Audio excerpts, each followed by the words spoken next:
कल सीजीपीएससी का रिजल्ट आया, तो जिनका भी सिलेक्शन हुआ है, प्री क्वालिफाई हुआ है, उनको मैं कॉन्ग्रेचुलेशंस कहूँगी। और जिनका भी प्री क्वालिफाई नहीं हुआ है वो बिल्कुल भी उदास ना होए और नेक्स्ट ईयर की प्रिपरेशन करें। और अभी तो मंडी निरीक्षक एग्ज़ाम अभी 1 महीने है, तो आप उसमें लग जाइए और उसमें आप अपना एक पोस्ट जो है फिक्स कर ले। इतना अच्छे से पढ़ाई करें कि आपका मंडी निरीक्षक में एक पोस्ट आपका कंफर्म हो जाए। ठीक है, अभी परिवहन निरीक्षक का भी एग्जाम है, तो वो भी आपके सामने है। ठीक है, अब हम बात करते हैं जिनका प्री क्लियर हुआ है। देखो, प्री क्लियर हुए हैं, इसमें 2 कैटेगरी होते हैं। एक जिन्होंने जो पहली बार मेंस देंगे, जिनको कुछ भी नहीं पता, मेंस का एम भी नहीं पता, जिनको सिलेबस भी नहीं पता, अभी बस फ्रेशर हैं। और एक वो आते हैं जिनको मेंस जो 1 बार दे चुके हैं, 2 बार दे चुके हैं, ऑलरेडी पोस्टेड हैं, फिर भी मेंस दे रहे हैं। तो इनको पता रहता है कि कैसे क्वेश्चंस आएंगे, क्या सिलेबस है, कैसे पढ़ना है, क्या करना है, क्या कौन सा सब्जेक्ट पढ़ना है, किस पे ज़्यादा फोकस करना है, ये सब इनको पता होता है। ठीक है, तो जो फर्स्ट टाइम दे रहे हैं मेंस, वो भी ज़्यादा घबराइए मत। आप इजली अच्छे से स्कोर कर सकते हैं, बट आप डेडिकेशन के साथ पढ़िए, ऑनेस्टली होके पढ़िए, तो आपका मेंस में अच्छे स्कोर हो सकते हैं। ठीक है, तो सबसे पहले तो ये क्वेश्चन आता है जब हम प्री क्वालिफाई कर लेते हैं तो, कि हम क्या पढ़ें, मेंस में क्या पढ़ें, कहाँ से शुरू करें, कौन सी स्ट्रेटजी फॉलो करें और मेंस में अच्छे मार्क्स कैसे स्कोर करें। ठीक है, तो इसी टॉपिक पे मैं वीडियो बना रही हूँ। इसी यही जो आपके दिमाग में जो क्वेश्चंस हैं, इसी को मैं क्लैरिफाई करती हूँ। देखो, मेंस का सिलेबस तो आप सभी को पता होगा। इसमें जो पेपर 1 होगा वो लैंग्वेज का होगा। लैंग्वेज का जो पेपर होगा उसमें 3 सब्जेक्ट आएंगे, हिंदी, इंग्लिश, छत्तीसगढ़ी, जो कि बहुत इजी रहता है। आराम से आप इसमें अच्छे से स्कोर कर सकते हैं। बट आपको डेली इसमें मिनिमम, कह रही हूँ मैं, मिनिमम आपको 1 घंटे देना है अपना डेली। या तो आप मॉर्निंग में दो, या तो आपको दोपहर को दो। नेक्स्ट हम पेपर 2 की बात करते हैं। पेपर 2 आपका ऐसे है। ऐसे के लिए अभी आप टेंशन लेना छोड़ो, क्योंकि ऐसे का आप जब एग्ज़ाम 1 महीने, मतलब 1 महीना बचा रहेगा, उसके 1 महीने पहले आप क्या करना है, ऐसे के प्रिपरेशन स्टार्ट करना। प्रिपरेशन आप कैसे करोगे? देखो, जब आप पेपर 1 से लेके पेपर 7 तक आप पूरा सिलेबस कवर करते हैं, तो आपके पास पेपर 2 को छोड़ के, तो आपके पास, आपके दिमाग में इतने सारे कंटेंट होते हैं कि आप पेपर 2 के ऐसे के किसी भी टॉपिक पे कुछ ना कुछ आप लिख सकते हैं। आपको ऐसे में सिर्फ और सिर्फ सब हेड पता होना चाहिए। मतलब सब हेड तो सब, सारे ऐसे में सब हेड तो एक जैसे ही होंगे। जैसे कि हमने दे दिया इंट्रो, इंट्रो भी देने के भी कई तरीके होते हैं। जैसे हमने कैप्शन के थ्रू इंट्रो दे दिया, या करंट में कुछ घटना हुई है उसको लेके हमने वो दे दिया। ठीक है, मतलब इंट्रो दे दिया, कुछ घटना हुआ उसको मेंशन करके हमने इंट्रो दिया। और मतलब कोई पर्सन है कि कोई मतलब हाँ, अगर वो कुछ कैप्शन देते हैं तो उसको लिख के हम दे सकते हैं इंट्रो। ठीक है, और इंट्रो क्वेश्चन आंसर फॉर्मेट में भी दे सकते हैं। तो ये आपका इंट्रो देने का तरीका है। इंट्रो के बाद और भी टॉपिक्स आते हैं, जैसे कि हमने कॉज, सॉल्यूशन, और जो स्टैटिक टॉपिक होते हैं उसमें टाइप्स वगैरह आ जाता है, हिस्ट्री आ जाता है। तो ये सारे टॉपिक्स जो होते हैं, सब हेड डाल के, मतलब ये सब हेड को अपने ध्यान में रखते हुए हम इसे जो भी 750 वर्ड्स का होता है तो हम कंप्लीट कर देंगे। देन कंक्लूजन, फिर हम कंक्लूजन, ठीक है, कंक्लूजन। देन जैसे एक और होता है, जैसे आगे की राह, जैसे हम उस पर सजेशन देते हैं तो आगे की राह।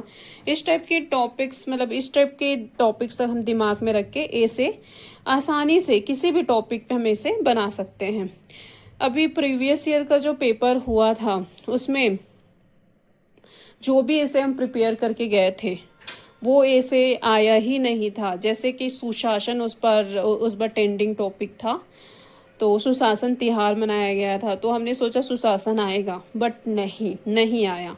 स्टैटिक टॉपिक आए जैसे बस्तर दशहरा हो गया, एक इन्वायरमेंट के टॉपिक थे जैसे ग्लोबल वार्मिंग, कल्चर पोल्यूशन, इस टाइप के टॉपिक्स का डोमिनेंट था प्रीवियस पेपर में, ठीक है, ऐसे में। तो इस बार भी कुछ सरप्राइजिंग देखने को मिल सकता है, ठीक है। नेक्स्ट हम बात करते हैं पेपर 3 का। पेपर 3 में आपका आता है हिस्ट्री, कॉन्स्टिट्यूशन, पॉबैड, ठीक है। तो देखो हिस्ट्री कॉन्स्टी आप ये प्री में पढ़े हुए होते हैं, इस पे ज़्यादा मेहनत करने की ज़रूरत मुझे नहीं लगता, मतलब आपको होगी। देखो एक काम कर सकते हो आप, हिस्ट्री और कॉन्स्टी, देखो आप क्या प्री में कैसे प्रिपरेशन किए, एमसीक्यू के थ्रू, बट आप क्या कर सकते हो, क्वेश्चन आंसर में प्रिपेयर कर सकते हो, ठीक है। बट मैं मतलब इन दोनों को उतनी ज़्यादा आपको प्रिपरेशन नहीं लगेगी और आपको उतना टाइम देना भी नहीं है इस पे, ठीक है। आपसे बन जाएंगे क्वेश्चन, श्योर हूँ मैं। आपने प्री क्वालिफाई किया मीन्स हिस्ट्री कॉन्स्ट्री आपसे बन जाएगा। अब बात आती है पॉबेट की, पॉबेट, ठीक है। अब बात आता है आपका पॉबेट का। पॉबेट में देखो पॉबेट आपके लिए बिल्कुल नया है और मतलब एक टफ नहीं कहना चाहिए इस टॉपिक को, इसको आसान सा है। आप एक बार पढ़ेंगे पॉबेट, आप एक बार पढ़ेंगे आप अच्छे से इस पे स्कोर कर सकते हैं। तो इसका एक वीडियो मैं बनाऊंगी पॉबेट पे। उसके बाद आता है पेपर 4। नेक्स्ट पेपर आता है पेपर 4। पेपर 4 में आता है आपका साइंस, मैथ्स, रीजनिंग, ठीक है। ये एक स्कोरिंग पेपर है, इस पे आप बहुत अच्छे से स्कोर कर सकते हैं। डेली 1 आवर आप मैथ्स को दें, मैथ्स में आपको ज़्यादा मेहनत करने की जरूरत नहीं है क्योंकि आप प्री में पढ़े हुए हो मैथ्स। रीजनिंग तो एकदम ईजी सा आता है, आराम से बन जाएगा, आपको सिर्फ और सिर्फ लिखने का फॉर्मेट समझना है, ठीक है। तो वो मैं आपको मैथ्स और रीजनिंग का वीडियो बना के आपको बता दूंगी। रहा साइंस की बात, देखो साइंस को अब मैं स्कोरिंग नहीं, मतलब ठीक है अगर आपसे बनता है तो स्कोरिंग तो है, बट साइंस प्रीवियस ईयर का जो क्वेश्चन पेपर हुआ, ठीक है, तो साइंस के क्वेश्चन जो है आउट ऑफ सिलेबस तो नहीं बोलना चाहूँगी मैं, मतलब डीप पूछा गया था। अब आपको आपका जो साइंस है वो सिर्फ 10th एनसीईआरटी की बुक तक सीमित नहीं रह गया, आपको इसके लिए पढ़ना पड़ेगा 11th book NCERT, 11th NCERT book की कुछ टॉपिक एंड 12th की एनसीईआरटी बुक की कुछ टॉपिक्स आपको पढ़ने पड़ेंगे।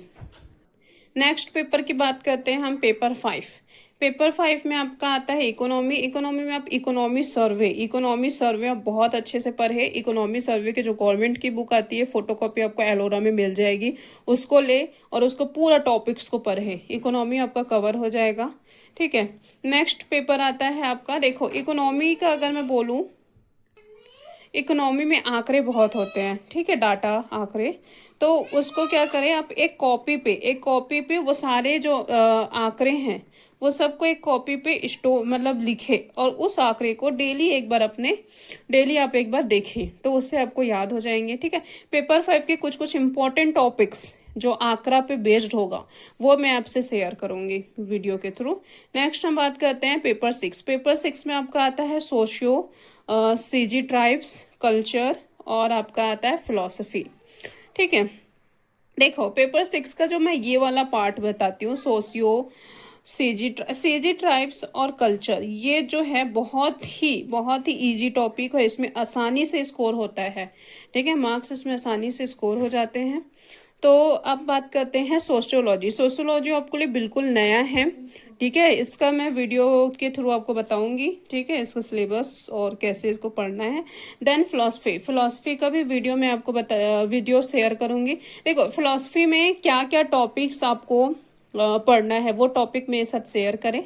फिर में थोड़ा टफ लगता है, फिलॉसफी थोड़ा अलग टाइप का लैंग्वेज हो जाता है, इसलिए थोड़ा टफ लगता है। हम इसमें अपना लैंग्वेज नहीं यूज़ कर सकते, इसमें थोड़ा बुकिश लैंग्वेज यूज़ करें तो मार्क्स मिलते हैं, ठीक है। फिलॉसफी ये आपका टॉपिक्स में क्या टॉपिक्स आपको पढ़ना है वो टॉपिक आप नीचे कमेंट करेंगे, उस पर मैं आपको वीडियो बना दूंगी। नेक्स्ट पेपर आता है पेपर 7।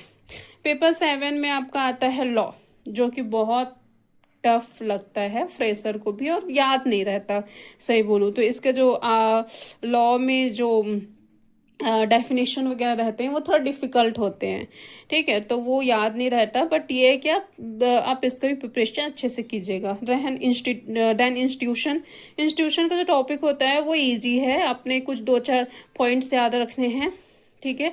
और उसमें सारे क्वेश्चंस मतलब विशेषता पे जो बेस्ड होते हैं वो सारे क्वेश्चन आपसे बन जाएंगे। देन स्पोर्ट्स, स्पोर्ट्स आपको क्रिकेट, फुटबॉल, बैडमिंटन, शतरंज, ये सब के आपको बेसिक नियम, बेसिक रूल्स वगैरह पता होना चाहिए, ठीक है, खासकर क्रिकेट का और फुटबॉल का। नेक्स्ट आता है आईआर मतलब इंटरनेशनल रिलेशनशिप, इसको आप देखना पड़ेगा आपको। और देन आता है करंट बेस्ड क्वेश्चन, करंट में जो भी ट्रेंडिंग टॉपिक होगा उस पे। देन नेक्स्ट टॉपिक्स आता है आपका स्कोरिंग पेपर। स्कोरिंग पेपर में मैं आपको बोलना चाहूँगी लैंग्वेज का पेपर। देन P4 का जो मैथ्स और रीजनिंग वाला पार्ट है उसमें जो 50 मार्क्स है ना वो आपके कहीं नहीं जाने वाले, ये आप स्ट्रॉन्ग कर लो। एक बैंकिंग का आता है टॉपिक जो आपके लिए नया है, तो बैंकिंग के वीडियो के थ्रू मैं आप मतलब वीडियो शेयर करूँगी इस टॉपिक पे। और क्या है, हाँ एक स्टैटिक्स के भी क्वेश्चन होते हैं इस पे जो आप प्री पे नहीं पढ़ते हो गया। और इसमें पेपर 6 का जो ट्राइब्स वाला पार्ट है और कल्चर वाला पार्ट है ना, ट्राइब और कल्चर वाला, वो सारे आपके स्कोरिंग है, ठीक है। तो नेक्स्ट वीडियो में मिलते हैं आपसे। और ये वीडियो कैसा लगा कमेंट में ज़रूर बताएं। और किसी भी टॉपिक्स आपको समझ नहीं आते तो वो टॉपिक को कमेंट करें, मैं उस पर वीडियो शेयर करूँगी आपसे। ओके, चैनल को लाइक करेंगे, सब्सक्राइब करेंगे, फॉलो करेंगे और शेयर करेंगे, ठीक है। मैं चाहती हूँ कि ये जो भी फ्रेशर हैं जिनको मेंस का एम भी नहीं पता, ये वीडियो उनके पास पहुँचे ताकि वो मतलब उनको एक बेटर गाइडेंस मिले और कैसे प्रिपेयर करना है वो पता चले। देखो जाते जाते एक चीज़ और बताना चाहूँगी, आपके पास जो 2 मार्क्स के क्वेश्चन होते हैं ना उसमें 2 के 2 मार्क्स तो कभी मिलते हैं, ऐसा नहीं है कि नहीं मिलते हैं। बट आपको इस 2 मार्क्स के क्वेश्चन को पॉइंट वाइज लिखना है, जैसे 4 पॉइंट लिख दिए तो आपके 2 नंबर में 1.5 मार्क्स तो मिल ही जाएंगे, ठीक है। नेक्स्ट, और जो भी 4 मार्क्स के क्वेश्चन होते हैं वो भी आपको लिखना है पॉइंट वाइज। देन 8 मार्क्स के जो क्वेश्चन होंगे वो भी आपको जाना है पॉइंट वाइज। तो सारे क्वेश्चन का आप इस टाइप का प्रिपेयर करेंगे कि आप पॉइंट वाइज लिख सके। ओके, मिलते हैं नेक्स्ट वीडियो में, तब तक के लिए लाइक एंड सब्सक्राइब।